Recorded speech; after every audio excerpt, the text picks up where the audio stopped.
नमस्कार दोस्तों, welcome to my YouTube channel exam अध्ययन। अभी हम दैनिक भास्कर का संपादकीय पढ़ रहे हैं, जिसमें ये टॉपिक दिया है कि मानसिक रोगों को लेकर अभी जागरूकता कम है। किसको? मानसिक रोगों को लेकर के अभी जागरूकता कम है। इस संबंध में देखते हैं। आइए स्टार्टिंग कि WHO की ताज़ा 2 रिपोर्ट बताती हैं कि दुनिया के हर परिवार या पड़ोस के, WHO समझते हैं वर्ल्ड हेल्थ ऑर्गेनाइजेशन है, ठीक है, जिसका 7 अप्रैल 1948 को स्थापना हुई थी, जिसका हेडक्वार्टर जिनेवा में है। तो ये क्या बोलते हैं, जो पूरे वर्ल्ड में हेल्थ से संबंधित रिपोर्ट और उससे संबंधित जानकारी या फिर उससे संबंधित रेगुलेशन बनाती रहती है। तो इसकी जो रिपोर्ट आई है वो बताती है कि दुनिया के हर परिवार या पड़ोस के परिवार में कम से कम एक सदस्य मानसिक बीमारी का शिकार है। दुनिया की 800 करोड़ की आबादी में 100 करोड़ लोग इस बीमारी से ग्रस्त हैं।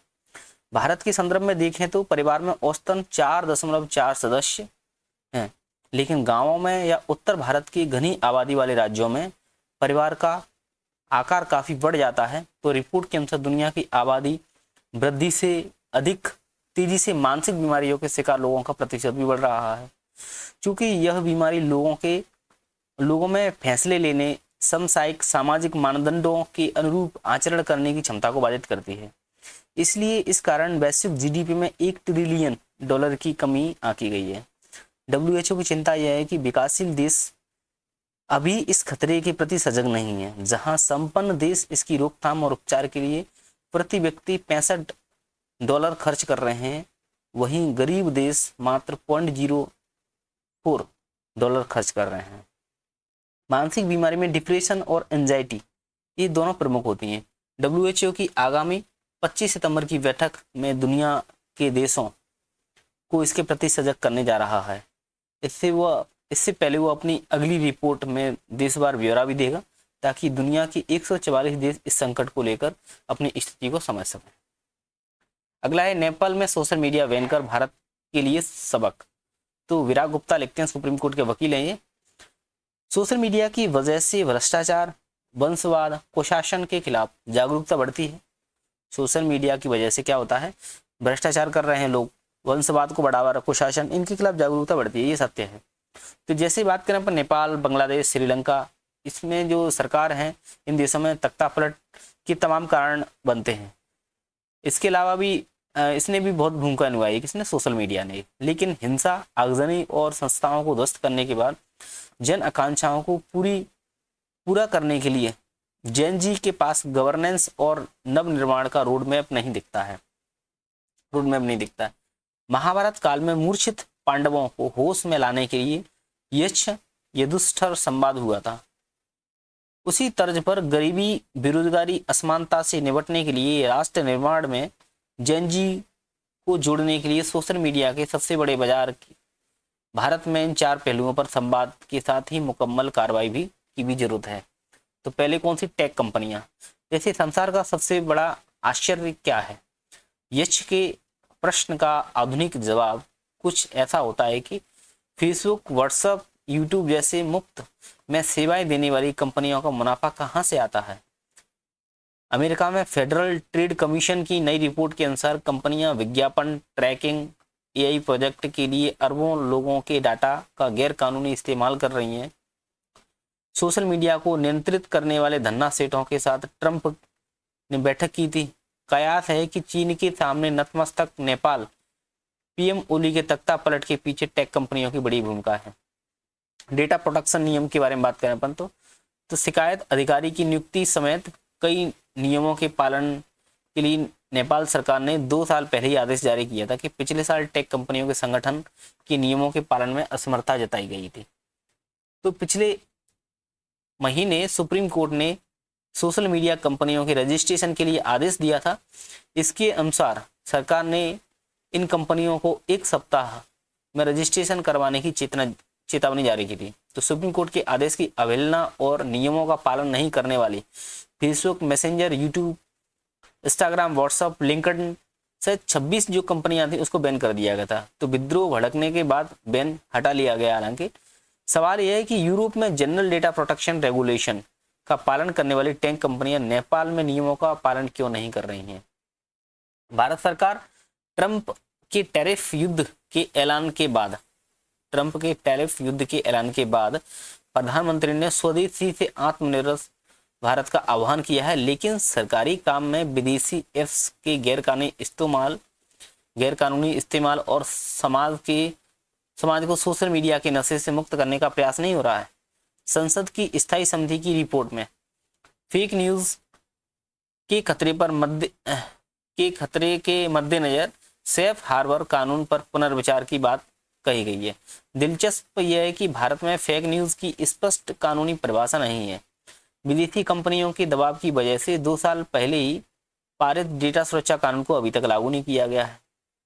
विदेशी कंपनियों के दबाव की वजह से सोशल मीडिया के सिक्के का पहलू अभिव्यक्ति की आज़ादी है। संविधान और लोकतंत्र की इस आत्मा को सुरक्षित रखना बेहद जरूरी है, लेकिन दूसरा पहलू यह कि टेक कंपनियां को बेलगाम छूट के कारण रोजगार खत्म हो रहे हैं और इससे गरीबी अमीर की खाई बढ़ रही है। विदेशी कंपनियों के कानून में शिथिलता और टैक्स चोरी की छूट संविधान के समानता सिद्धांत का बड़ा उल्लंघन होता है। अब सुप्रीम कोर्ट का वक्तव्य क्या है कि सोशल मीडिया में बड़े पैमाने पर अश्लील, हिंसक और आपत्तिजनक सामग्री होती है। कुछ मामलों में विरोधियों को निशाना बनाने के लिए सिलेक्टिव तरीके से एफआईआर दर्ज करने के बाद गिरफ्तारी भी हो जाती है और कानून का यह दुरुपयोग भाजपा और विपक्ष सभी राज्यों में हो रहा है। तेलंगाना हाईकोर्ट के नए आदेश के अनुसार सोशल मीडिया पोस्ट के मामले में बेवजह की एफआईआर दर्ज करने और मुकदमे पर पुलिस और अदालतों पर रोक लगाना ही चाहिए। सुप्रीम कोर्ट में ऐसे मामलों पर बड़ी वकीलों की लंबी बहस के बाद जमानत मिल जाती है, लेकिन मुकदमे चलती रहती है।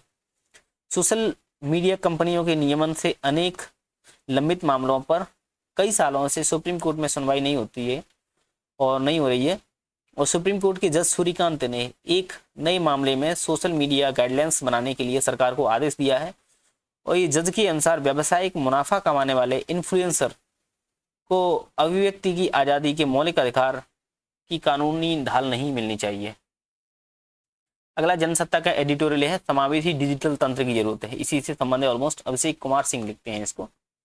कुछ समय पहले सर्वोच्च न्यायालय ने अपने फैसले में कहा था कि ई गवर्नेंस और कल्याणकारी योजनाएं और प्रणालियों तक समावेशी डिजिटल आम पहुंच व्यक्ति के जीवन और स्वतंत्रता का मौलिक अधिकार का हिस्सा होता है। क्या कह रहे हैं कि सुप्रीम कोर्ट ने अपने फैसले में कहा था कि जो ई गवर्नेंस हो जाती है या कल्याणकारी योजना एवं प्रणालियों तक जो समावेशी डिजिटल पहुंच आम व्यक्ति को हो गई है, वो फंडामेंटल राइट्स होते हैं अपने जो जीवन और स्वतंत्रता के अनुच्छेद 19 लगाकर 22 तक, जैसे अनुच्छेद 21 जीवन एवं स्वतंत्रता के अधिकार के बारे में बोलता है, तो इसका एक हिस्सा बन जाता है।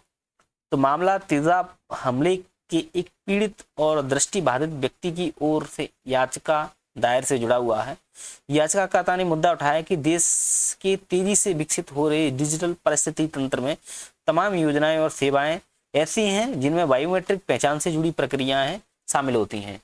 इन योजनाओं का लाभ उन जैसे लोग इसलिए नहीं उठा पा रहे हैं क्योंकि चेहरे के घावों और चोटों के निशान और दृष्टिबाधित होने पर तकनीकी बाध्यताओं के कारण वे अपनी पंजीकरण कराने में असमर्थ हैं। चूंकि इन लोगों की डिजिटल पहचान अंकित नहीं हो पाती है, फिर डिजिटल पहचान की जांच में ये लोग नाकाम रहते हैं। इसलिए बैंकिंग, ई गवर्नेंस और सरकार की अनेक कल्याणकारी योजनाओं में उनकी पहुंच सुनिश्चित नहीं हो पाती है। ऐसे में उनके साथ सतत डिजिटल सेवाओं के मामले में भेदभाव हो रहा है। सर्वोच्च अदालत का फैसला अपने आप में काफी तार्किक और सुविचारित है, मगर अभी भी हमारे देश और समाज में कई ऐसी चीजें हैं जो डिजिटल क्रांति का लाभ आम जनता तक पहुंचाने के रास्ते में मुश्किलें पैदा करती हैं, जैसा कि तकनीक की सही जानकारी न होना और भाषा की बाध्यता। इस कारण बहुत से लोग डिजिटल सेवाओं का फायदा उठाना तो दूर, उल्टा इसके जरिए फर्जीवाड़े के शिकार और हो जाते हैं। हाल ही में ऐसी की रिपोर्ट सामने आई है जिनमें तथ्यों पर आधारित दावा किया गया है कि साइबर धोखाधड़ी का शिकार होने वाले बुजुर्गों की संख्या काफी ज्यादा हो गई है। यही इसकी वजह है कि तकनीक को कम जानकर तकनीक के कम जानकार हैं, लेकिन बैंकिंग आदि तमाम सहूलियत पाने के लिए उन्हें व्यवस्था में डिजिटल तकनीकों का उपयोग करना पड़ता है। यह मामला सिर्फ तकनीकी दक्षता का नहीं है, बल्कि इससे एक समावेशी समाज का पहलू भी जुड़ा हुआ है। इस नजरिए से देखें तो तमाम दुनिया में 5.5 अरब से ज्यादा इंटरनेट का इस्तेमाल करने वाले लोगों को हम तकनीकी रूप में समर्थ मान सकते हैं। यह आंकड़ा वैश्विक आबादी का करीब 68% है इनमें से लगभग 5.24 अरब लोग सोशल मीडिया का भी इस्तेमाल करते हैं, जो कि 64% है आबादी का। इस संदर्भ में भारत को देखें तो उपलब्ध आंकड़ों के अनुसार 24 में सक्रिय इंटरनेट उपयोगकर्ताओं की संख्या 87 करोड़ है। यानी टोटल आबादी भारत की कितनी 140, तो उसमें से 87 करोड़ तो इंटरनेट का उपयोग करता है 24 की सक्रिय इंटरनेट की रिपोर्ट के हिसाब से। यानी प्रति वर्ष करीब 8% की बढ़ोतरी हो रही है। इस आधार वर्ष पर 2025 के अंत तक देश में 90 करोड़ लोग इंटरनेट का सक्रिय इस्तेमाल कर रहे हैं। यानी 24 में कितने 87 करोड़ और 25 के अंत तक 90 करोड़ के लगभग इस्तेमाल कर रहे होंगे। लेकिन इससे बाहर की आबादी या कहें उन लोगों की स्थिति क्या होगी जो विभिन्न कारणों से डिजिटल तंत्र नहीं पहुंच पाए हैं। अगर हम भारत की आबादी 140 अरब माने तो अभी भी करीब 50 करोड़ लोग ऐसे हैं जो डिजिटल तौर पर शेष देश से कटे हुए हैं। उनमें भी उन लोगों की स्थिति और विकट है जो किसी शारीरिक अक्षमता के कारण डिजिटल साधनों के इस्तेमाल में पीछे छूट जाते हैं। डिजिटल क्रांति के इस असाधारण पहलू की तरफ अब इसको बंद कर देना अब नजर आई है जब सर्वोच्च न्यायालय ने अपने फैसले में कहा कि ई गवर्नेंस और कल्याणकारी योजनाएं और प्रणालियों तक समावेशी और सार्थक डिजिटल पहुंच आम व्यक्ति के जीवन और स्वतंत्रता के मौलिक अधिकार का एक हिस्सा है। शीर्ष अदालत ने इन याचिकाओं की विस्तार से जांच की और पाया कि याचिकाकर्ताओं में एक तेजाब हमले के पीड़ित व्यक्ति अपनी आंखों झपकाने में अक्षम है, जबकि दूसरा व्यक्ति पूरी तरह दृष्टिबाधित है। इस वजह से दोनों का बैंक खाता खोलने के लिए जरूरी केवाईसी संपन्न नहीं कराई जा सकती है। दृष्टिबाधित याचिकाकर्ता ने तर्क दिए कि केवाईसी प्रक्रिया के दौरान सेल्फी लिए जाने, लिखित हस्ताक्षर और शीघ्रता से ओटीपी पढ़ने और उसे सही स्थान पर भरने जैसी अड़चनें उनके जैसे लोगों के प्रति भेदभावपूर्ण हैं। वहीं तेजाब पीड़ित व्यक्ति ने दावा किया कि केवाईसी की प्रक्रिया में कैमरे में देखकर पलकें झपकाने का नियम उन जैसे लोगों के लिए भेदभावपूर्ण है। याचिकाकर्ता ने तकनीकी बाध्यताओं का हवाला देते हुए केवाईसी के नियमों में बदलाव करने की मांग की थी, जिसे शीर्ष अदालत ने सभी को गरिमा के साथ जीने और आजीविका कमाने के अधिकार की रोशनी में देखा है। सर्वोच्च न्यायालय ने फैसले में केंद्र सरकार और रिजर्व बैंक ऑफ इंडिया और संबंधित सभी पक्षों को केवाईसी की प्रक्रिया में बदलाव का निर्देश दिया है। साथ ही कहा है कि दायित्व सरकार का है वह समाज में हाशिए पर पड़े वंचित, कमजोर और दिव्यांग वर्गों को एक समावेशी डिजिटल परिस्थितियों का तंत्र प्रदान करें। इन निर्देशों के तहत अदालत का उद्देश्य देश में नागरिकों की पहचान सुनिश्चित करने वाली प्रक्रिया, आधार ऑनलाइन और सेवा वितरण मंच पर नेट बैंकिंग के माध्यम से डिजिटल क्रांति की लहर के बीच एक महत्वपूर्ण पहलू को रेखांकित करना है, जिसे अक्सर अनदेखा कर दिया जाता है। पहलू डिजिटलीकरण की प्रक्रिया से संबंधित तकनीकों को अपनाने से जुड़ा हुआ है, जिनमें अक्सर इन तथ्यों को नजरअंदाज कर दिया जाता है कि अभी वास्तव में सभी नागरिक के लिए समावेशी और सुलभ हैं। अगर ध्यान से देखें तो हम पाएंगे कि बैंकिंग ही नहीं बल्कि राशन, चिकित्सा और शिक्षा समेत तमाम तरह की सुविधाएं और सेवाएं न किसी के रूप में डिजिटल पहचान के स्रोतों से जुड़ गई हैं, बल्कि कोई व्यक्ति यदि किसी शारीरिक अक्षमता और चोट विकृति के कारण इससे संबंधित प्रक्रियाएं संपन्न नहीं कर पाता है तो वह लगभग सभी सेवाओं और सुविधाओं से वंचित हो जाता है। इस मामले में शीर्ष अदालत का कहना भी प्रासंगिक है कि हर स्तर पर डिजिटल खाई को भरना अब केवल नीतिगत मसला नहीं है बल्कि एक संवैधानिक जरूरत बन गया है, ताकि प्रत्येक नागरिक को सम्मानपूर्ण जीवन, स्वायत्तता और सार्वजनिक जीवन में समान भागीदारी करने का अवसर मिल सके। इस निर्णय का उल्लेखनीय पहलू यह भी है कि नागरिकों को डिजिटल पहचान करने वाली सरकारी और निजी संस्थाओं पर यह जिम्मेदारी डालनी चाहिए। कोई भी नागरिक किसी शारीरिक अक्षमता, विकृति और दिव्यांग के कारण डिजिटल रूप से पिछड़ न पाए। इस तरह कहा जा सकता है कि यह फैसला देश में व्याप्त सरकार सामाजिक आर्थिक अंतर को पाटने का भी काम करेगा, क्योंकि इससे भी सभी नागरिकों को डिजिटल परिस्थितियों के तंत्र में समान मौके मिलेंगे। लेकिन इसका दूसरा पहलू भी काफ़ी गंभीर है कि ऐसे लोग जिन्हें मजबूरी में डिजिटल बैंकिंग का सहारा लेना पड़ रहा है, वे साइबर धोखाधड़ी का आसान से शिकार बन रहे हैं। ऐसे में बैंकिंग और केवाईसी आदि के लिए कागज आधारित पारंपरिक पुष्टिकरण की व्यवस्था और वीडियो आधारित केवाईसी की प्रक्रिया आज के समय में जरूरत है।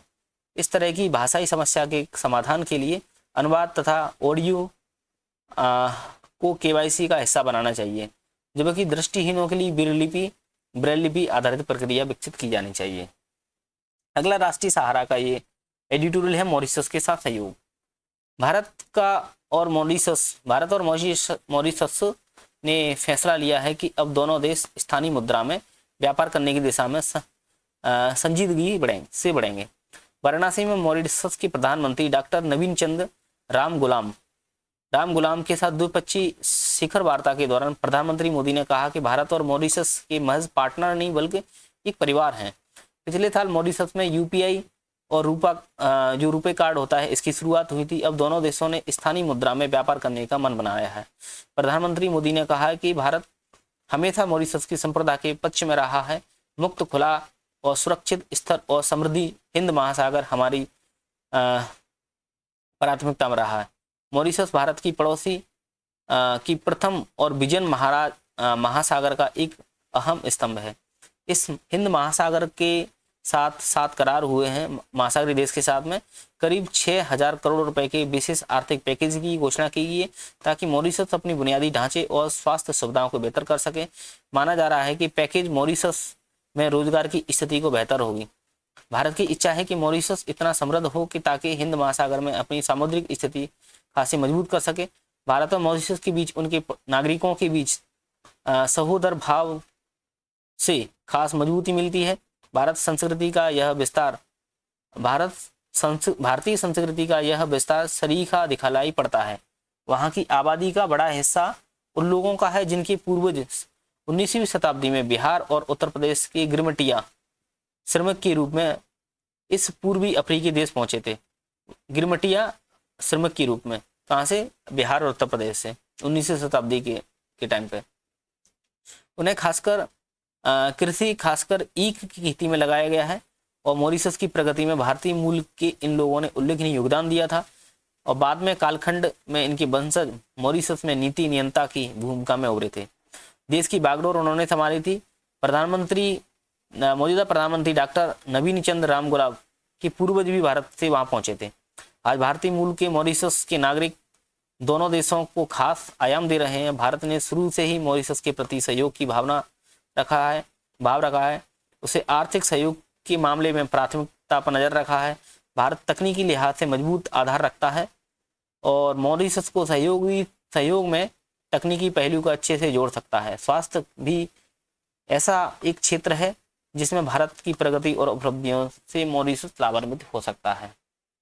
अगला एडिटोरियल है बदलाव की आहट। योगेश कुमार गोयल लिखते हैं, छत्तीसगढ़ के गरियाबंद जिले में 11 सितंबर को सुरक्षा बलों द्वारा किए गए ऑपरेशन में बड़े पैमाने पर सफलता हासिल हुई, जिसमें सीसी सदस्य मनोज उर्फ बालकृष्ण समेत 10 दुर्रात नक्सली मारे गए थे।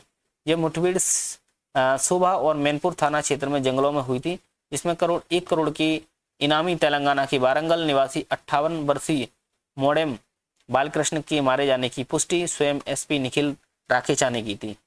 नक्सलियों के खिलाफ इस बड़ी कार्रवाई के महत्व को समझने के लिए हालिया महीनों में छत्तीसगढ़ और देश भर में नक्सलियों के खिलाफ अभियानों की समीक्षा जरूरी है। मई माह में नारायणपुर अबूझमाड़ क्षेत्र में लगभग 50 घंटे चले ऑपरेशन में सुरक्षा बलों ने 1.5 करोड़ के इनामी और माओवादियों ने महासचिव नंबला केशव उर्फ बसव राजू को मार गिराया। उसकी मौत के बाद नक्सलियों ने लगभग 6 करोड़ के इनामी देवजी उर्फ संजीव उर्फ पल्लव को संगठन का नया महासचिव नियुक्त किया, जबकि दंडकारण स्पेशल जोनल कमेटी के सचिव पद की जिम्मेदारी भीषण माओवादी कमांडर माडवी हिडमा को दी गई है। देवजी जो करीमनगर के दलित परिवार में जन्मा है और बीते 3.5 दशक से नक्सलवाद से जुड़ा हुआ है, उस पर देश के विभिन्न राज्यों में 6 करोड़ से अधिक का इनाम घोषित है। इस प्रकार माडवी हिडमा बस्तर के बीजापुर जिले के पूर्ववर्ती गांव के निवासी नक्सलियों की रणनीति और बड़े हमले के लिए कुख्यात है। बीते 1.5 वर्ष में छत्तीसगढ़ के सुरक्षा बलों ने 453 नक्सलियों को मार गिराया है और 1602 ने आत्मसमर्पण भी किया है और 1591 गिरफ्तारी किया गया है। औसतन रोजाना 6 नक्सलियों को पकड़ा जा रहा है। 1 से ज्यादा को मुठभेड़ में मार गिराया जाता है और गृह मंत्रालय के अनुसार 2024 में देश भर में सुरक्षा बलों ने 290 नक्सलियों को मार गिराया है। 190 को गिरफ्तार किया गया है और 881 को आत्मसमर्पण किया है। 25 के पहले 4 महीने में 148 माओवादी ढेर हुए थे। 104 गिरफ्तार हुए थे, 164 ने आत्मसमर्पण कर दिया था। अकेले बस्तर में ही अनेक बड़े ऑपरेशन हुए थे, जिसमें 29 नक्सलियों को कांकेर जिले 16 अप्रैल 24 को और 31 जिले को 9 फरवरी 25 को मारा गया था। सुरक्षा अभियानों की आक्रमणकारी नीति के चलते नक्सली संगठनों की रीढ़ टूट रही है, उनका जन समर्थन तेजी से कमजोर पड़ रहा है। आंकड़े की गणना करें तो पिछले एक वर्ष में दुनिया भर में सुरक्षा कर्मियों की कुल 357 नक्सलियों की मृत्यु हुई है। इसमें 136 महिला नक्सली और 4 केंद्रीय कमेटी सदस्य और 15 राज्य कमेटी सदस्य वरिष्ठ सदस्य शामिल हैं। दंडकारण्य क्षेत्र में 281 नक्सली मारे गए। छत्तीसगढ़, झारखंड, तेलंगाना, आंध्र प्रदेश, उड़ीसा जैसे राज्यों की जमीनी हकीकत यह है कि अब माओवादी सीमित क्षेत्रों में छिपे हैं, जबकि पहले देश के 38 जिले पूरी तरह नक्सल से प्रभावित थे। अब यह संख्या घटकर 6 जिले तक सीमित रह गई है। केंद्र सरकार का उद्देश्य 26 मार्च तक छत्तीसगढ़ को नक्सलवाद से पूर्णतः मुक्त करना है। इसके लिए दोहरी नीति अपनाई जा रही है, सख्त सुरक्षा, कानूनी कार्रवाई और बहुआयामी विकास योजना। छत्तीसगढ़ में आत्मसमर्पण करने वाले नक्सलियों के लिए देश की सबसे बेहतर पुनर्वास नीति लागू की गई है।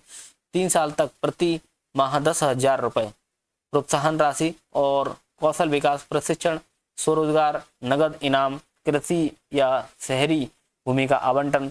मुख्यमंत्री विष्णुदेव ने साय ने स्पष्ट किया कि अब बंदूक की जगह किताबों का स्थान है। सड़कों की गूंज सुनाई दे रही है। नियत नीला नार योजना के तहत बस्तर के दूरदराज गांवों में सड़क, बिजली, स्वास्थ्य कार्ड और किसान क्रेडिट कार्ड, प्रधानमंत्री आवास, मोबाइल टावर, वन अधिकार पट्टों जैसी सुविधाएं सुलभ कराई जा रही हैं। अधिकारियों के मुताबिक अमूजमाड़ के रेकावाया गांव में पहली बार स्कूल खुल रहा है। कभी नक्सलियों स्कूल चलाते थे, जहां कभी बंद पड़े करीब 50 स्कूल दोबारा चालू किए जाएंगे। नए भवन तैयार हो रहे हैं। शिक्षा, स्वास्थ्य की सुविधाएं दूर इलाकों में पहुंच रही हैं। इस तरह नक्सल प्रभावित क्षेत्रों में ग्राम स्तर तक योजनाएं पहुंचाई जा रही हैं। स्कूल, डिजिटल साक्षरता, स्वास्थ्य कार्यक्रम शिविर सक्रिय किए गए हैं। नक्सलवाद का विश्लेषण किए जाए तो बीते 6 दशकों में उसने भारत के लोकतंत्र को बार बार चुनौती दी है। 2004 से 14 के बीच 13,000 से अधिक हिंसा घटनाएं हुई हैं। सैकड़ों सुरक्षा कर्मियों तथा नागरिकों की मृत्यु हुई है। 14 से 24 के बीच इन घटनाओं की उल्लेखनीय गिरावट आई है और हिंसा घटनाएं घटी हैं, लगभग आधी रह गई हैं। सुरक्षा कर्मियों की मौतें 73% और नागरिकों की मौतें 70% कम हुई हैं। हालांकि नक्सलियों की विचारधारा लोकतंत्र, संविधान और न्यायपालिका को अस्वीकार करती है। हिंसा को जनता की आवाज बताकर खुद को वैध ठहराने की कोशिश करती है। ऐसे में सुरक्षा बलों, सरकार और समाज तीनों जिम्मेदारी की और मुस्तैदी बढ़ जाती है। नक्सल समर्थक शहरी नेटवर्क, NGO, वकीलों, शिक्षकों आदि पर सरकार कठोर कार्रवाई कर रही है और शहरी नेटवर्क को खत्म करने और वैचारिक आतंकी ढांचे को धराशायी करने के लिए पुलिस, सुरक्षा बल और सरकार द्वारा संयुक्त रूप से अभियान चलाए जा रहे हैं। स्पष्ट है कि राष्ट्र अब नक्सलवाद को अंतिम दौर की ओर है और विकास और सुरक्षा की समन्वित नीति लगातार अभियानों और पुनर्वास योजनाओं और जनता की भी सोच और बदलाव में नक्सली नेतृत्व, कैडर और संरचना को लगातार कमजोर किया है। यदि यही गति बनी रही तो मार्च 26 तक भारत को पूरी तरह नक्सल मुक्त घोषित करना संभव हो जाएगा। इस खूनी विचारधारा से देश को मुक्त दिलाना लोकतंत्र की सच्ची विजय है।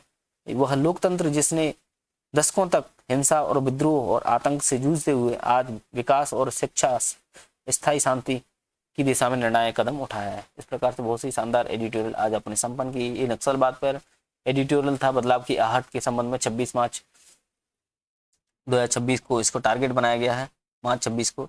और ये मॉरिशस के साथ में जो सहयोग जो हुआ है वाराणसी में, और इससे पहले ये डिजिटल तंत्र की सहयोगी 2 लोगों ने याचिका दायर कर दी थी, जो कि एक दृष्टिबाधित थी और दूसरे जो